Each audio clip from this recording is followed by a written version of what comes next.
ನಮಸ್ತೆ ಚಿತ್ರದುರ್ಗ. ನಾನು ಚಿತ್ರದುರ್ಗದ ಶಿವ ಮಾತಾಡ್ತಾ ಇರೋದು. ಇನ್ನೇನು ಕೆಲವೇ ಕ್ಷಣಗಳಲ್ಲೇ ಶೋಭಾಯಾತ್ರೆ ಸ್ಟಾರ್ಟ್ ಆಗ್ತಿದೆ.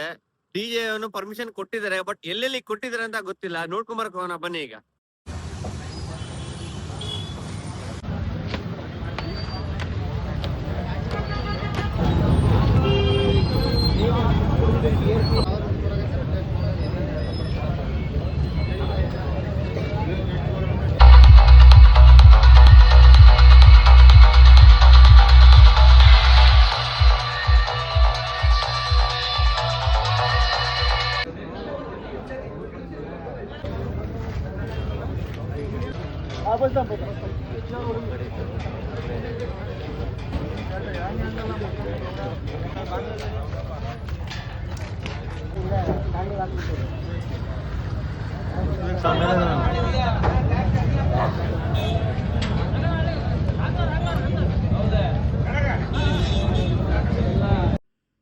ಫ್ರೆಂಡ್ಸ್ ನೋಡಿ, ಟೋಟಲ್ ಇವತ್ತು 6 ಡಿಜೆಗಳು ಬಂದಿದೆ. ಇವತ್ತು ಎಲ್ಲರೂ ಬಂದು ಭಾಗವಹಿಸಿ ಈ ಶೋಭಾ ಯಾತ್ರೆಯನ್ನು ಯಶಸ್ವಿಗೊಳಿಸಿ. ಧನ್ಯವಾದಗಳು.